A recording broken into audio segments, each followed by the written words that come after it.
बहुत समय पहले की बात है। एक राजा था जो अपने राज्य में न्याय और शांति बनाए रखने के लिए प्रसिद्ध था। लेकिन वह राजा एक बात को लेकर परेशान था। उसे लगता था कि उसे सलाहकार और दरबार के लोग अधिक बोलते हैं और कम सोचते हैं। इस वजह से कई बार सही फैसले लेने में देरी हो जाती थी। राजा ने सोचा कि वह अपने दरबारियों को चुप रहने की ताकत का महत्व समझाएगा। इसके लिए उसने एक योजना बनाई। राजा ने अपने सभी दरबारियों और मंत्रियों को बुलाया और कहा, कल सुबह तुम एक विशेष परीक्षा के लिए बुलाया जाएगा। जो इस परीक्षा को पास करेगा उसे मेरी तरफ से बड़ा पुरस्कार मिलेगा। अगले दिन सभी दरबारी दरबार में उपस्थित हुए। राजा ने एक बड़ा और भारी ताला दिखाया और कहा, यह ताला हमारे खजाने के सबसे गुप्त कक्ष का है। जो भी इसे खोलेगा उसे खजाने का मालिक बना दिया जाएगा।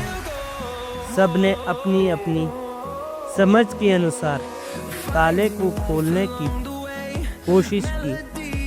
कोई अपनी बुद्धिमानी दिखाने लगा तो कोई राजा से सवाल पूछने लगा। कुछ लोग शोर मचाने लगे तो कुछ आपस में बहस करने लगे। तभी एक साधारण से दिखने वाला व्यक्ति जो राजा का सबसे प्रिय सेवक था, बिना कुछ बोले ताले को ध्यान से देखने लगा। उसने ताले के आसपास मौजूद हर छोटी बड़ी चीज को परखा। फिर उसने अपने जेब से एक छोटी सी चाबी निकाली जिसे उसने रास्ते में पड़ा हुआ देखा था।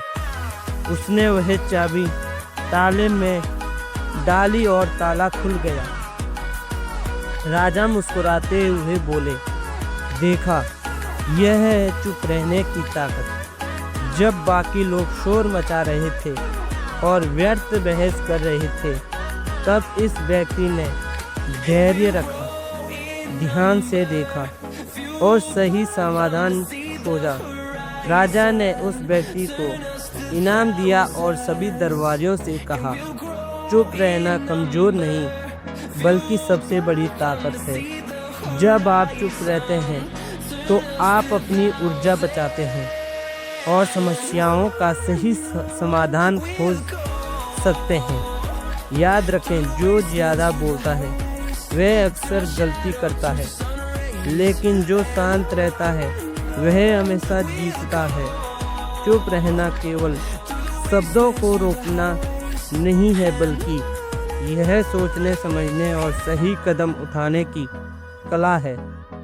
जब आप धैर्य और शांति से काम लेते हैं तो आपको वही मिलता है जो दूसरों के लिए असंभव